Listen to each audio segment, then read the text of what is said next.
We've done 2,738 active shooter exercises. And after the first 400, we realized we were deploying contact 2 wrong.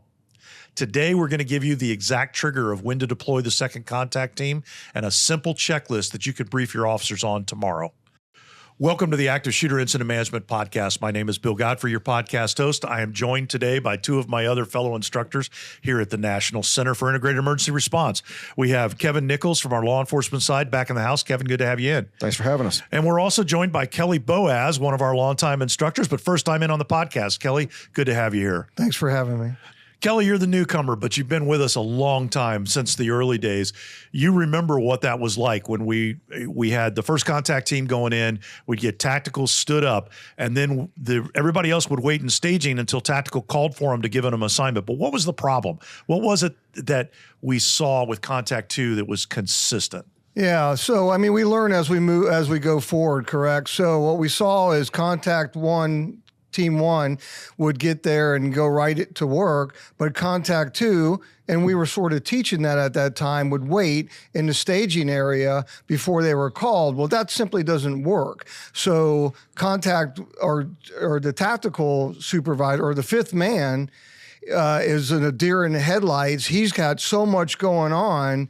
So what we've learned from all this, from all these runs, is that contact Team 2 should know that, hey, I'm going to form up. I'm going to let tactical know, because I can't think of any situation where you're not going to need another contact Team 2. It could be one person, it could be a 1 shooter, 2 people injured, but you're still going to need those fellow officers. So we learned by going by time, because on our second thing is we neutralize the threat, and time is an issue too, right? We have to get those folks down there to get help to the injured and obviously take care or neutralize the shooter. So that contact Team 2, if they're trained and they know, hey, I'm your contact Team 2, we're going to move forward and get them down and get them working.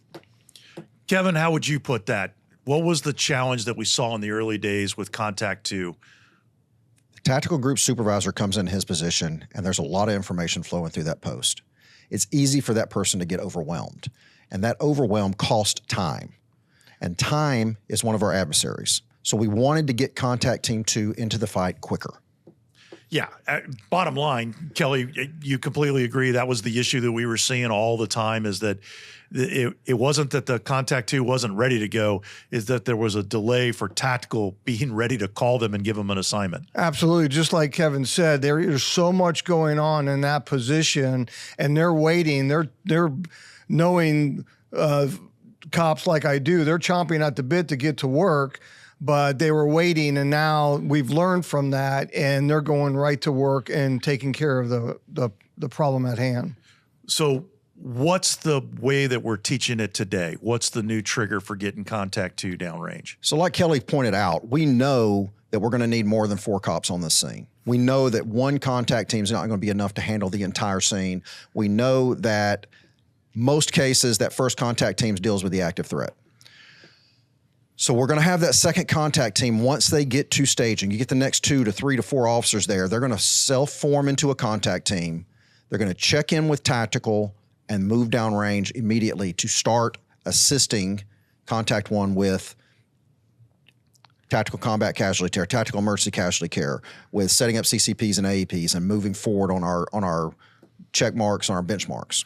What Kevin said is so important too. They're going to check in. They're not going to freelance and go out there without checking in, but they're going to check in with tactical. He's going to find them work or position them where he thinks they need to be. And that's going to, 1, help the situation, and 2, save time. So in the typical active shooter event, the number 1 priority is to deal with the active threat, neutralize the active threat. Right. How often is that being taken care of by contact 1 versus needing contact 2 to deal with the threat, contact 3 to contact 4, et cetera, et cetera? What's the lay of the land for these responses? We've done a really good job training officers to deal with the active threat when it comes to active shooter response. In most cases, probably the 90th percentile, that first threat, that active threat, is dealt with by 1, 2, or 3 officers. It's very infrequently it goes outside of that. So most of the time, we deal with our first threat, that active shooter, with the first contact team. But we have that second adversary that we have to deal with, which is the clock, and then dealing with the wounded. So we're going to need additional manpower downrange. Absolutely. And you don't know what you don't know, correct?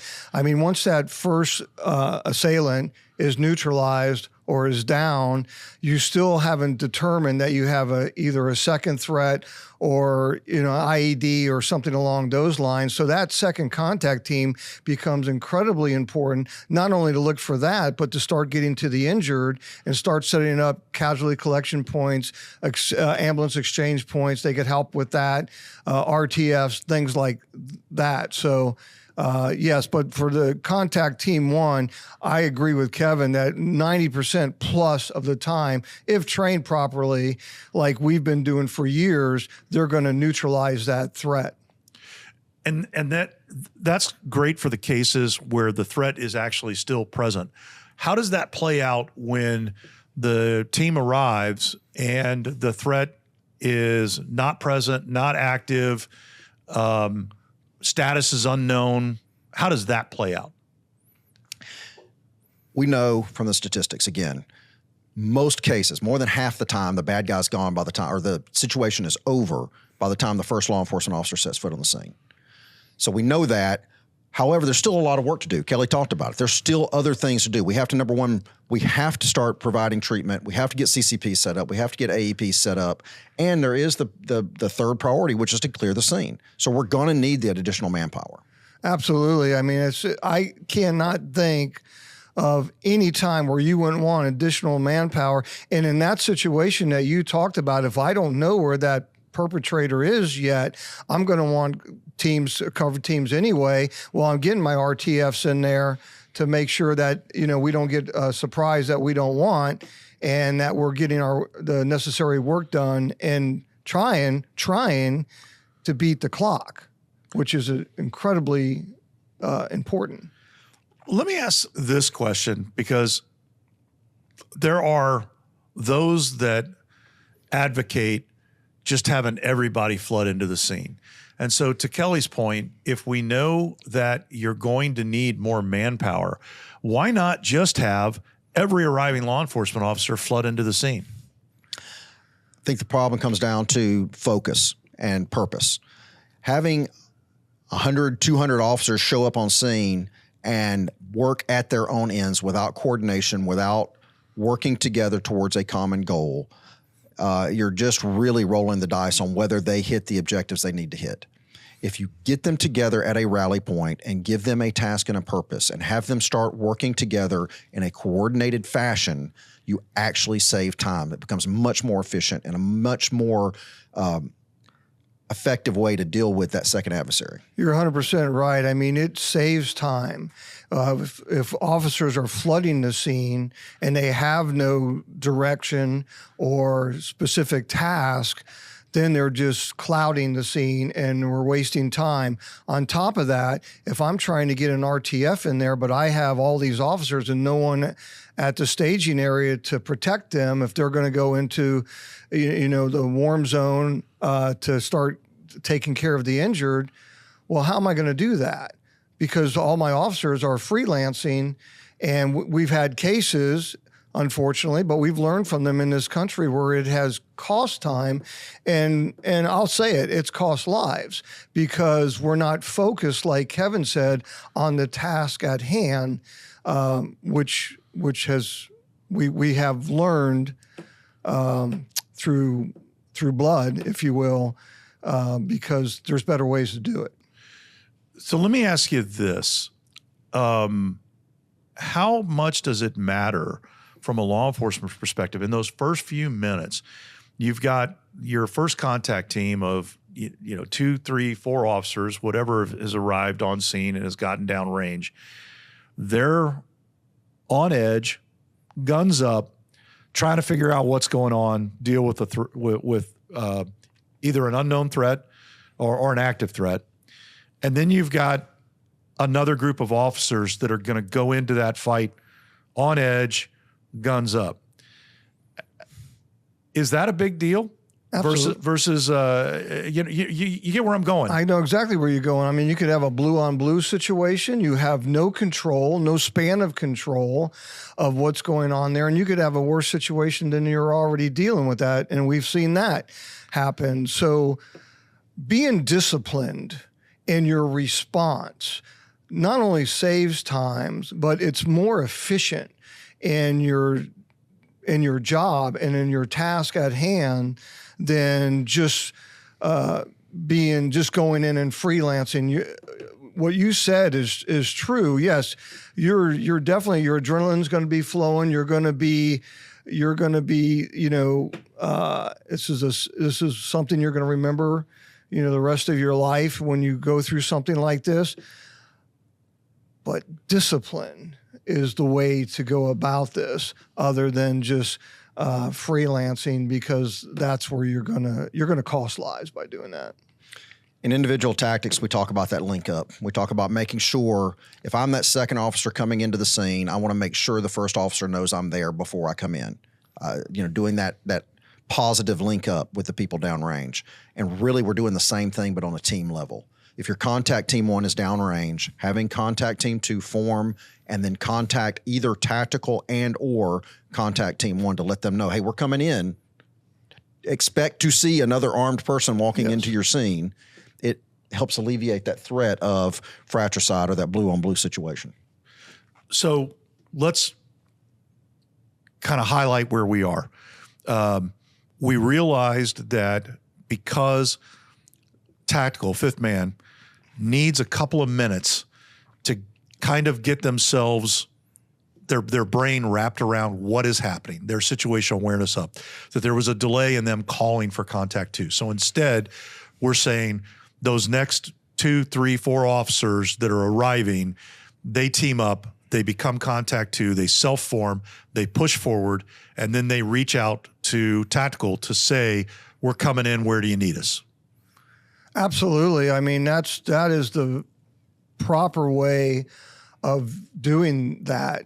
And if they're training, if they have training to know, I should know as a patrol officer that if I'm listening on the radio and I have contact 1 already working and looking for the threat, and Kevin, who is, the other patrol officer, now he's the fifth man. I should know through training that, okay, I'm going to take my partner and somebody else and team up and let tactical know that, okay, and as a tactical person, I'm probably appreciative of that, because like Kevin said earlier, I got so much that I'm thinking about in the initial stages of this event that if I have a group of officers that say, here we are, contact 2, we're going to go to, where do you want us?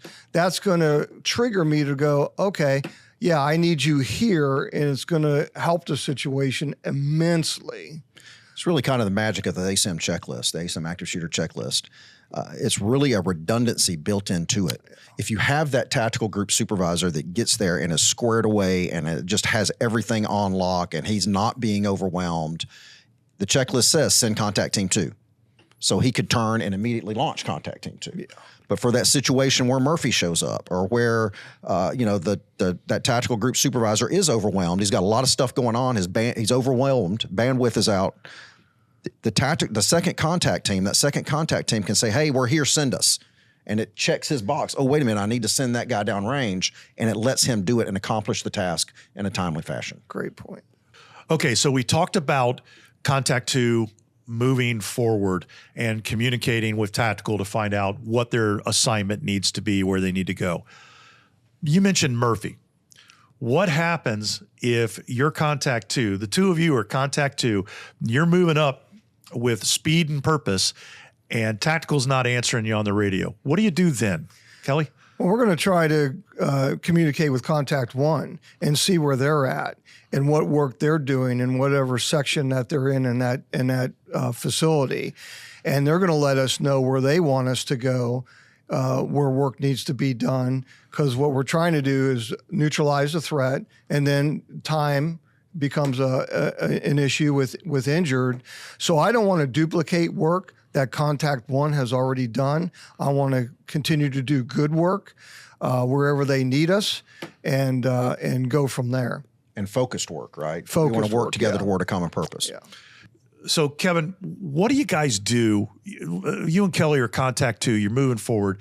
Tactical doesn't answer you on the radio. You said, okay, we'd reach. Kelly says, we'll reach out to contact one. What happens if contact one doesn't answer you either? What then? Still moving downrange, still going to, because contact one's going to need help. We want to let somebody know we're moving that way. So contact one's not answering, tactical's not answering, get with your dispatcher. Give them the information. 107 and 108, we formed up contact team 2. We're moving to link up with contact team 1. And once tactical or contact 1 do get on the radio and answer up, the dispatch can give them that information and they're aware of it. So we keep talking about the link up, but what does that actually look like and sound like when contact 2 is trying to link up with contact 1, or any officer is trying to link up with another officer? How does that work? You want to cover it, Kelly, or you want me to jump on that? Well, I can either link up via radio and say, hey, I'm in section B, and they're like, okay, good, we haven't been there yet, or I can link up with them physically. That's going to cost time though. If they're already way down the corridor in a building somewhere, I'm going to probably want to communicate with them radio if I can, barring that we don't have that blue on blue situation. Hey, I'm in the west entrance of this building. Where do you need me? And again, contact one, who is eyes on, is going to be able to tell me exactly where they want me to go, what needs to be covered, which hasn't been covered yet, and keep us from doing duplicate work. In a perfect world, you want both. In a perfect world, you want that far link up on the radio or verbal or visual. And then when you get close, before you step into that area where the immediate area where contact team 1's operating, I don't just want to appear in their operational area as an armed person without me knowing for sure that they know I'm here and that they know I'm a law enforcement officer. So how do you establish that contact with them? If it's, maybe you've called them on the radio, but you're coming up on their position. How does that happen? You shout out to them, blue, blue, blue, law enforcement, Leo, Leo, Leo, flashlight strobing, something to get their attention to where they're looking at me and know that I can tell they're looking at me. I can tell they know I'm law enforcement, and then I'm moving into that area. Okay. Kelly, anything that you would add on to that? No, Kevin's absolutely correct. If I can't get him on the radio or any other way of letting him know I'm here and I'm here to help, then I'm going to want to somehow link up with them physically. So at least they see me and see my team and know that I'm not the threat, and we can go from there. So if you're a trainer and or you're a sergeant and you've got roll call tomorrow or this afternoon coming up, how would you brief your officers for that role of contact 2 and what you expect them to do and everything that we've just talked about? How do you package that up into a 3-minute, 4-minute soundbite of the instructions that you want to give your patrol officers? Contact 1 is downrange. Tactical has been established. Staging, if tactical's been established, then presumably staging has been established because it's one of his functions. The next 2 to 3 officers should immediately form up contact team 2, contact either tactical or contact 1, and move downrange and follow the assignments given. I'm going to use my briefing time so my entire squad is briefed on these tactics. The ASIM checklist that Kevin talked about earlier is perfect. I cannot think of any time in a morning, afternoon, evening briefing when you're briefing your squad for the day where you can't take 5 or 10 minutes and say, okay, we're going to go over this step by step. That is where the rubber meets the road in squad training, because it's your squad that's going to be responding initially to this active shooter event, and everyone is going to be on the same sheet of music. And I wouldn't do it just once. I would continue to do it day in and day out to where the newest person on that squad, that rookie, is going to be able to teach me the senior person on the squad what we're going to do. I love it. All right, so recapping this, we've got our first 4 officers that arrive on scene. No matter what order they arrive in, they ultimately link up with each other and they are contact 1. We got our 5th arriving officer that becomes tactical and is going to establish staging, location, and to start organizing this scene. Meanwhile, we've got the next 2, 3, 4 officers, whatever timing, and part of the reason, by the way, that we say the next 2, 3, 4 is it really kind of depends on your jurisdiction and your response times. Am I right there? Yeah, it's going to be a lot different in Mayberry, USA than it is in New York City. Exactly. You're going to get a lot different numeric response in those 2 areas and a timely response in those 2 areas. Okay, so we got contact 1 downrange, we got tactical stood up, we get the next 2, 3, 4 officers, whatever the timing is that they get together quickly. They are going to become contact 2 on their own. They're going to self-form, become contact 2. If they've hit the staging area, which is the rally point, as you called it, Kevin, earlier, they're going to get their long guns, go bags, jump into one vehicle, move forward. They're going to make a radio call to tactical and say, we're contact 2, we are moving up, where do you need us? And if tactical doesn't respond, they're going to instead reach out to contact 1 and say, contact 1, we're contact 2, we're moving up, where do you need us? And if contact 1 doesn't answer them either, they're going to let dispatch know we're contact 2, we're moving up, and they're going to locate and link up with contact 1 using traditional signaling methods. Absolutely. I think that ties it up with a nice bow. Yeah. All right. Absolutely. Well, this is an interesting topic. I've over the years that we've been doing this, I find it fascinating how there are some things. When we first started, there were some things that didn't work right away that were obvious, and we fixed those in the early days before we even published the original checklist. But it's been interesting over time to see the little patterns of things where, wait a minute, if we make this change, we can save 2-3 minutes here. We can save a couple minutes here. We can save some time here. But Kelly, I love the way you said it, is that flooding into the scene wastes time. It doesn't save time. Organizing it and putting people on their tasks saves time. Absolutely, it does. I've seen both. And I can tell you firsthand experience that flooding the scene brings nothing but chaos to the situation and makes things worse. By being disciplined and being trained and continue to be trained and disciplined by coming to these scenes in a efficient, disciplined manner, you are saving time, and in the big scope of things, you're saving lives, and that's what we do. Kevin, disciplined, trained, and one playbook for everybody, right? Regardless of agency, jurisdiction, or even discipline. Yes, sir. A lot of times in the first response world, we like to brag that we bring order to chaos. And a lot of times what we really do is bring chaos to chaos.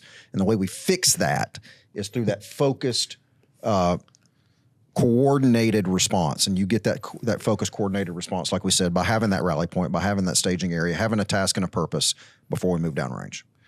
One of our instructors one day was lecturing, and he was talking, and he referred to it as the polyester dog pile. And I thought, boy, that really illustrates the point. When you've missed the boat and you're introducing chaos, you've just caused the polyester dog pile, and that's what we're trying to avoid. Gentlemen, thank you very much for talking about this important topic. For those of you that are watching, we hope you enjoyed it. If you have some questions or comments, please let us know. We love engaging with the audience. This was actually a listener question that came in for us. So you can send those over to us at info@c3pathways.com. So that's info@c3pathways.com. Thank you to our producer, Carla Torres, and until next time, stay safe.